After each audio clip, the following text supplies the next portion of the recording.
Math with यश में आपका स्वागत है। आज की क्लास में हम क्लास 10th की NCERT मैथ बुक की एक्सरसाइज 4.3 का क्वेश्चन सॉल्व करेंगे। तो आइए क्लास को स्टार्ट करते हैं और इसका क्वेश्चन नंबर 1 देखना आरंभ करेंगे। क्वेश्चन नंबर 1 में दिया गया है, निम्न द्विघात समीकरणों के मूलों की प्रकृति ज्ञात कीजिए। यदि मूलों का अस्तित्व हो तो उन्हें भी ज्ञात कीजिए। इस क्वेश्चन में दो चीज़ें ज्ञात करनी है। पहली चीज़ तो ये बताना है कि जो समीकरण दिए जा रहे हैं उनके मूलों का अस्तित्व कैसा है। दूसरा चीज़ ये है कि अगर मूलों का अस्तित्व वास्तविक है तब उन मूलों को भी ज्ञात करना है। तो आइए इसके पहले प्रश्न के पहले क्वेश्चन को सॉल्व करते हैं। इसमें दिया गया है 2x² - 3x धन 5 बराबर 0। तो इसको जब हम लोग सॉल्व करेंगे 2x² - 3x + 5 = 0। ये जो क्वेश्चन है इसके मूलों की प्रकृति ज्ञात करने के लिए हम इसका पहले विविक्तर ज्ञात करते हैं। विविक्तर ज्ञात करने का अर्थ है कि d बराबर b² - 4ac के द्वारा d का मान ज्ञात करेंगे। अब हम लोग अगर इस सूत्र को अप्लाई करते हैं तो सबसे पहले हमें a का मान, b का मान, c का मान ज्ञात होना आवश्यक है। a का मान, b का मान, c का मान ज्ञात करने के लिए दिए गए समीकरण को हम ax² + bx + c से तुलना करके a b c का मान ज्ञात करेंगे। ठीक है ना। तो यहाँ देखेंगे a बराबर कितना हो जाएगा, 2 हो जाएगा। x² का गुणांक a है, x² का गुणांक 2 है, तो गुणांक क्या होते हैं, आपस में बराबर होते हैं। ठीक इसी प्रकार b का अगर हम मान निकालेंगे तो b का कितना आ जाएगा, -3 आ जाएगा और c का जो मान आएगा वो होगा 5। ठीक है ना। अब ये जो a बराबर, b बराबर और c बराबर हमने मान निकाल के रखे हैं, इन्हें हम इस सूत्र में रखेंगे। d बराबर b² - 4ac। ठीक है ना। तो यहाँ पे रखिए b का मान कितना हो जाएगा, -3। ठीक है, पावर में 2 -4 इंटू a का मान रखेंगे तो हो जाएगा 2 और इंटू c का मान यहाँ रखेंगे 5। अब इसे सॉल्व करेंगे, 9 आ जाएगा, माइनस में 4 दूनी 8 और 8 का टेबल 5 बढ़ो कितना हो जाएगा, 40। अब आगे सॉल्व करेंगे तो इसका आंसर कितना हो जाएगा, -31 हो जाएगा। तो ये हो गया अपना d का मान। ठीक है ना। कितना आ गया, d का मान -31 आ गया। अब आपको ज्ञात होगा अगर d का मान ऋणात्मक होता है, अर्थात d का मान क्या होता है, 0 से छोटा होता है। d का मान क्या होता है, 0 से छोटा होता है, तब समीकरण के मूल क्या होते हैं, काल्पनिक होते हैं। तो इस क्वेश्चन में हमने देखा d का मान ऋणात्मक है, अर्थात d का मान क्या है, 0 से छोटा है, इसलिए इस समीकरण के मूल कैसे हैं, काल्पनिक हैं।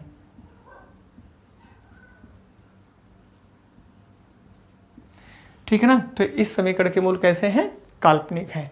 आप इसे नोट कर लें। इसके बाद इसके दूसरे क्वेश्चन को हम लोग सॉल्व करेंगे।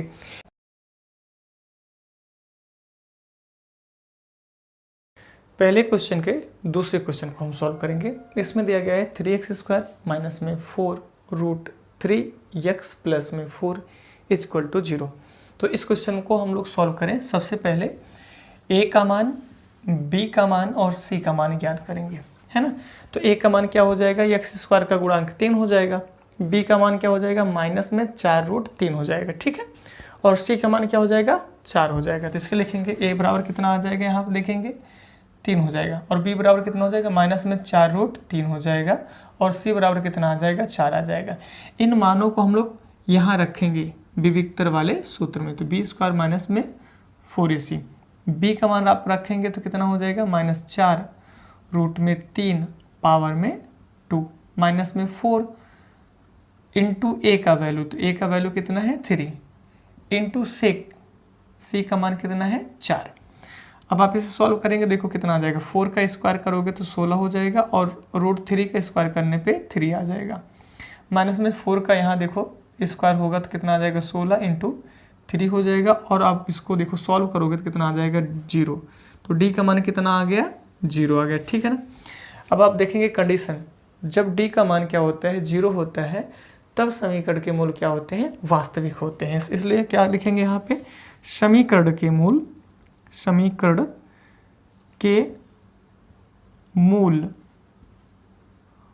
वास्तविक हैं। क्या है, वास्तविक हैं।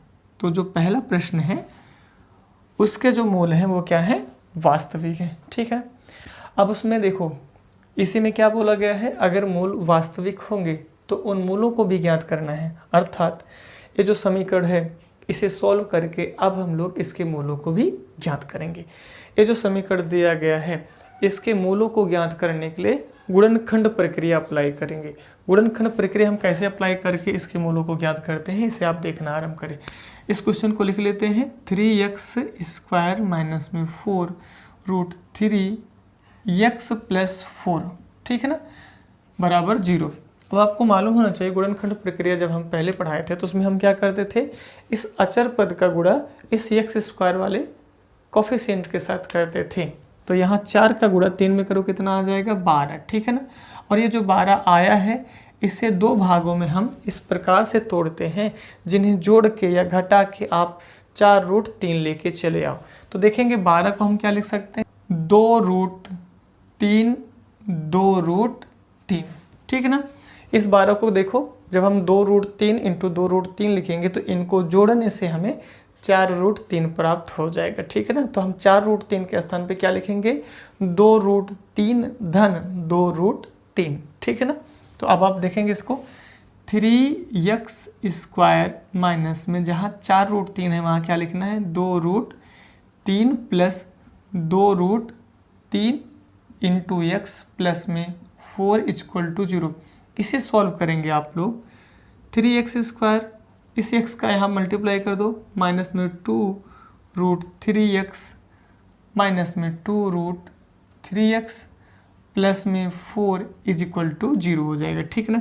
और अब आप देखेंगे यहाँ और यहाँ पर 2 संख्याओं का या 2 पदों का हम क्या करते हैं, युग्म बनाते हैं और इस युग्म से जो चीज़ कॉमन होता है उसे हम लोग कॉमन करते हैं। तो देखेंगे आप यहाँ और यहाँ से कौन सा चीज़ कॉमन है, इसमें से रूट 3x कॉमन कर सकते हैं आप। जब रूट 3x कॉमन करेंगे तो यहाँ आएगा रूट में 3x और यहाँ पे आएगा माइनस में 2, ठीक है ना। अब इसके बाद यहाँ आगे की तरफ देखना स्टार्ट करो, इन दोनों में से हम 2 कॉमन कर सकते हैं। जब आप 2 कॉमन करेंगे तो यहाँ पे देखेंगे ब्रैकेट में कितना आएगा, रूट 3x माइनस में 2 आएगा बराबर में 0। अब आप पूरे में देखेंगे root 3x minus 2, root 3x minus 2 ये कॉमन है तो इसे भी हम लोग कॉमन ही कर देंगे। तो रूट 3x माइनस में 2 1 ब्रैकेट में हो जाएगा और अगले ब्रैकेट में क्या आ जाएगा, रूट 3x माइनस 2। तो ये हो जाएगा हमारा इसका फैक्टर। अब जब इसका फैक्टर हो गया तो हम लोग यहाँ से x की वैल्यू निकालेंगे तो देखो कितना आ जाएगा, x = 2/√3 हो जाएगा, ठीक है ना। ऐसे यहाँ से भी मान निकालोगे तो कितना हो जाएगा, x = 2/√3। तो ये हमारे हो गए हैं x के मान ज्ञात, ठीक है ना। और x के इन्हीं मानों को हम लोग क्या कहते हैं, समीकरण का मूल, रूट कहते हैं, ठीक है ना। तो ये क्वेश्चन नंबर पहले के दूसरे प्रश्न का आंसर है, आप इसे नोट करिए। इसके बाद इसके तीसरे क्वेश्चन को हम लोग सॉल्व करेंगे।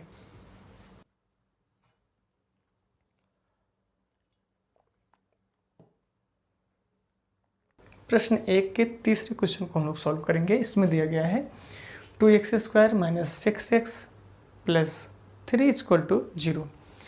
इसके मूलों की प्रकृति ज्ञात करनी है तो इसको भी हम लोग सबसे पहले तुलना करके a का मान, b का मान, c का मान ज्ञात कर लेना।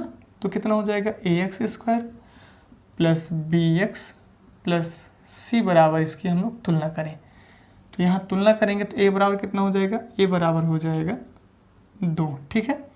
b बराबर कितना आएगा, माइनस में 6 और c बराबर कितना आएगा 3, ठीक है। तो यहाँ से d का मान ज्ञात करें तो d बराबर फार्मूला क्या होता है, b² माइनस में 4ac। अब आप यहाँ b का मान रखेंगे तो b का मान माइनस में 6 की पावर में 2 माइनस 4 इंटू a। तो a का वैल्यू यहाँ से रखेंगे 2 इंटू c का वैल्यू कितना हो जाएगा 3। इसे सॉल्व करेंगे, 6 का स्क्वायर है इसका मतलब ये आएगा 36 माइनस में इनका मल्टीप्लाई कर दो कितना आ जाएगा 24 और इन्हें सब्ट्रैक्ट करेंगे तो आ जाएगा 12। तो d का वैल्यू कितना आ गया है 12, ठीक है ना। ये जो डी का वैल्यू आया है वो क्या है 12 है, और ये क्या है 0 से बड़ा है। जब ये 0 से बड़ा है तो इसके जो रूट होंगे उसका नेचर कैसा होगा, रियल होगा ना। तो लिखेंगे डी 0 से बड़ा है, इसलिए इसके मूल कैसे हैं, मूल वास्तविक है, ठीक है ना, वास्तविक है, ठीक, मूल कैसे हैं, वास्तविक है। तो एक तो प्रश्न ये सॉल्व हो गया। अब आगे की तरफ ध्यान देंगे, अगर इसके मूल वास्तविक हैं तो इनके रूट को भी हमको फाइंड करना होगा, ठीक है ना। तो इनके रूट को फाइंड करने के लिए हम लोग क्या करते हैं, द्विघात सूत्र के द्वारा इसको हम लोग ज्ञात कर लेते हैं। द्विघात सूत्र क्या है, इसको एक बार बता देते हैं। x बराबर माइनस में b प्लस माइनस रूट में b square minus 4ac upon 2a होता है। हम लोग क्या करते हैं, यहीं पे ये a का मान, b का मान, c का मान रख के x का मान निकाल लेते हैं ना। तो देखेंगे x बराबर माइनस माइनस b का मान कितना है, -6, तो माइनस में 6 plus minus under root b का मान माइनस में 6 स्क्वायर माइनस में 4 इंटू a का मान कितना है 2 इंटू 3, ठीक है ना, अपॉन में 2a, तो 2 इंटू a का वैल्यू आप यहाँ से रखेंगे 2, ठीक है। अब आप इसे सॉल्व करेंगे तो ये माइनस और ये माइनस हो जाएगा प्लस, तो यहाँ +6, और इसे आप सॉल्व करेंगे कितना आ जाएगा, रूट में 12, अपॉन में कितना आ जाएगा 4, ठीक है ना। अब आप इसे पुनः सॉल्व करेंगे तो देखो कितना आ जाएगा, यहाँ पे 6 प्लस माइनस जो 12 है उसे सॉल्व करेंगे कितना आ जाएगा, 2 रूट में 3 अपॉन में 4, ठीक है ना।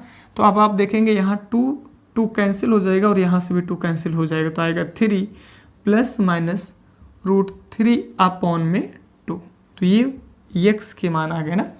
अब हम लोग यहाँ से अगर प्लस सिंबल टेक करते हैं तो कितना आ जाएगा, x equal to 3 plus root 3 upon 2, ठीक है ना। जब धनात्मक मान लेंगे, कौन सा मान लेंगे, प्लस वाला मान लेंगे, और जब हम लोग ऋण वाला मान लेंगे, देखो यही मान कितना हो जाएगा, x equal to 3 minus root में 3 अपॉन में 2। तो जो प्रश्न 1 है उसके तीसरे प्रश्न का जो x का मान आया है, एक मान ये हो गया है, एक मान ये, अर्थात इनके जो मूल थे वो क्या है, एक मूल ये है, एक मूल ये है, ठीक है ना। तो आप इसे भी नोट कर लें। इसके बाद इसके हम दूसरे क्वेश्चन को सॉल्व करना आरंभ करेंगे।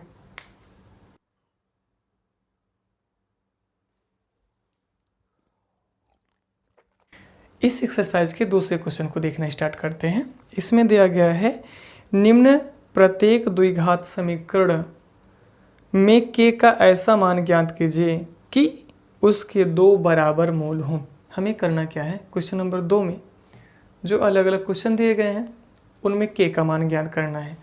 किस कंडीशन के तहत, कंडीशन ये है कि उसके मूल क्या होंगे, बराबर होंगे। मूल बराबर होने का अर्थ ये है कि d का मान 0 होना चाहिए, अथवा b स्क्वायर माइनस 4ac जो है वो 0 के बराबर हो, जिसे हम लोग सॉल्व करेंगे तो आ जाता है b स्क्वायर बराबर 4ac, ठीक है ना। तो देखिए इसके पहले प्रश्न को जहाँ से हम लोग k का मान निकालेंगे, तो इसका पहला प्रश्न जो दूसरा है उसका पहला प्रश्न कितना दिया गया है, 2x स्क्वायर प्लस में kx प्लस में 3 बराबर में 0, ठीक है ना। अब आप आगे देखेंगे, इसमें हमें k का मान ज्ञात करना है। k का मान ऐसा ज्ञात करना है जिसके लिए इसके जो मूल होंगे वो क्या होंगे, आपस में बराबर होंगे। अगर इसके मूल आपस में बराबर होंगे तो ये कंडीशन अप्लाई होगी कि b स्क्वायर क्या होगा, 4ac के बराबर होगा, अथवा आप इसे ऐसा ना समझें तो d का मान क्या होगा, 0 के बराबर होगा, जो भी आप समझें, ठीक है ना। तो हम लोग क्या करते हैं, यहीं पे a का मान, b का मान, c का मान रखते हैं और हम इसे सॉल्व करके k का मान निकालते हैं। तो a का मान, b का मान, c का मान हम कैसे निकालते हैं, इस समीकरण को तुलना करेंगे द्विघात समीकरण के व्यापक सूत्र से। तो देखेंगे ax स्क्वायर प्लस में bx प्लस में c बराबर 0। तो आप यहाँ तुलना करेंगे, देखें a का मान कितना आ जाएगा, a बराबर होगा 2, b बराबर आएगा k और c बराबर आएगा 3, ठीक है ना। अब a का मान, b का मान, c का मान हम यहीं पे रखेंगे, ठीक है। तो देखेंगे आगे की तरफ a का मान आप रखेंगे, b का मान, c का मान रखेंगे तो कितना हो जाएगा, b बराबर k की पावर 2 आ जाएगा। ठीक है, 4 तो ऐसे ही रहेगा इंटू a, तो a के प्लेस पे हमें 2 रखना है, ठीक है ना, इंटू 2, और c के प्लेस पे हम लोग कितना रखेंगे, 3, यहाँ हो जाएगा 3। ठीक है, अब आप इसे सॉल्व करें कितना हो जाएगा, 4 2 जा 8 इंटू 3 24 हो जाएगा के स्क्वायर का वैल्यू, तो के इक्वल टू कितना हो जाएगा भैया, √24, और इसे आप सॉल्व करेंगे तो प्लस माइनस 2√6, तो के का मान कितना आ जाएगा, ये हो जाएगा। ठीक है ना, तो ये है प्रश्न 2 के पहले प्रश्न का आंसर। आप इसे नोट करें, इसके बाद इसके क्वेश्चन को हम लोग सॉल्व करते हैं।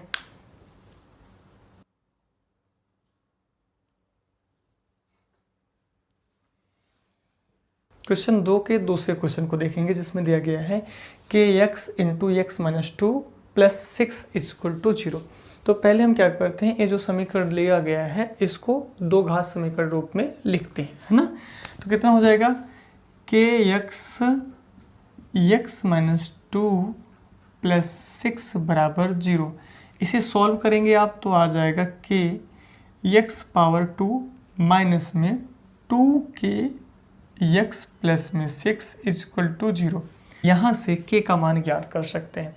k का मान ज्ञात करने के लिए पुनः इस समीकरण को तुलना करिए bx प्लस सी बराबर 0। इस समीकरण को हम कैसे तुलना करेंगे, ax square plus bx plus c बराबर 0। तो यहाँ से a बराबर कितना आ जाएगा, k आ जाएगा, b बराबर कितना आ जाएगा, माइनस में 2k आ जाएगा, और c बराबर कितना आ जाएगा, 6 आ जाएगा। ठीक है ना, अब इन सभी मानों को हम लोग रखेंगे कहाँ, रख देंगे इस फार्मूले में, b स्क्वायर बराबर 4ac में। ठीक है ना, अब यहाँ पे b का मान रखेंगे तो माइनस में 2k होल पावर में 2 बराबर 4 इंटू a का मान, तो a का मान यहाँ पे कितना है, k इंटू c का मान कितना है, 6। ठीक है ना, इसे आप सॉल्व करें कितना आ जाएगा, 4k स्क्वायर बराबर में 4k इंटू 6। तो आप देखेंगे 4 कैंसिल हो जाएगा, 4 कैंसिल हो जाएगा, तो यहाँ से एक k और एक k कैंसिल हो जाएगा, तो k इक्वल टू कितना आ जाएगा, 6 हो जाएगा। k इक्वल टू कितना हो गया, 6। तो ये है हमारे क्वेश्चन 2 के दूसरे का आंसर। तो आप इसे भी नोट कर लीजिए। इसके बाद इसके तीसरे प्रश्न को हम लोग सॉल्व करते हैं।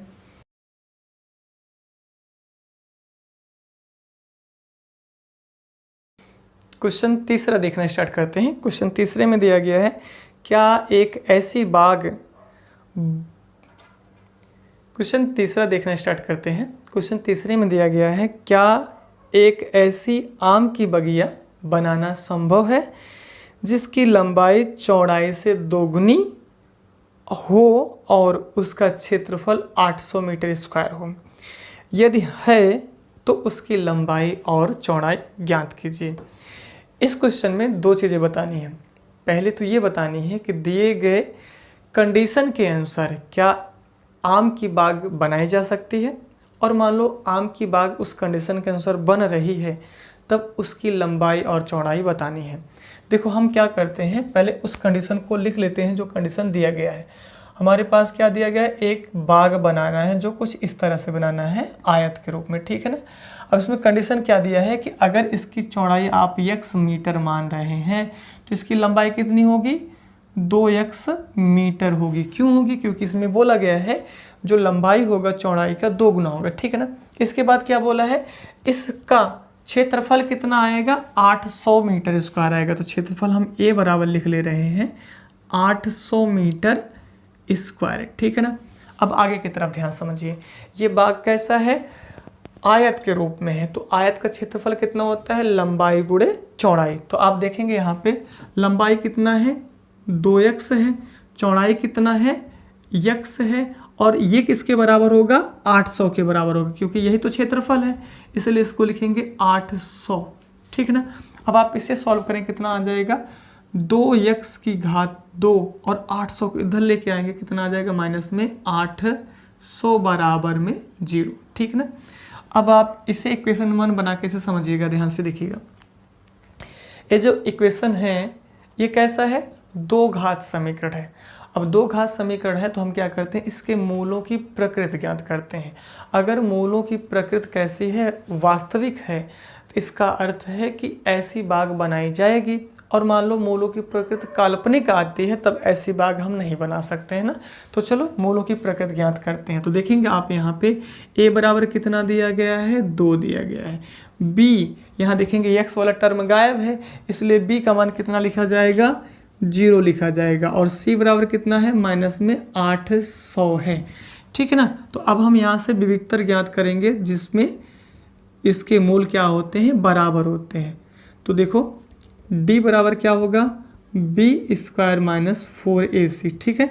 तो यहाँ पर b का मान रखोगे 0 की पावर में 2 माइनस में 4 इंटू a का मान 2 इंटू c का मान माइनस में 800। ठीक है ना। इसे सॉल्व करेंगे, देखो कितना आ जाएगा, प्लस में 4 दूनी 8 और 8 का टेबल 8 में पढ़ दो, कितना आ जाएगा 6400। तो d का मान कितना आ गया है, 6400 आया है। ठीक है ना। d का मान धनात्मक है, अर्थात d का मान क्या है, 0 से बड़ा है।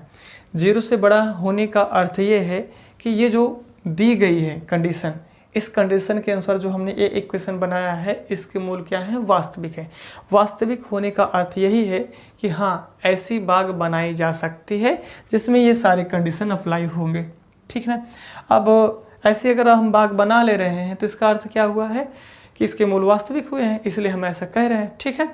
तो हमें आगे ये भी बताना है कि अगर ऐसी बाग हम बना ले रहे हैं तो इसका लंबाई और चौड़ाई बताना है। ठीक है ना।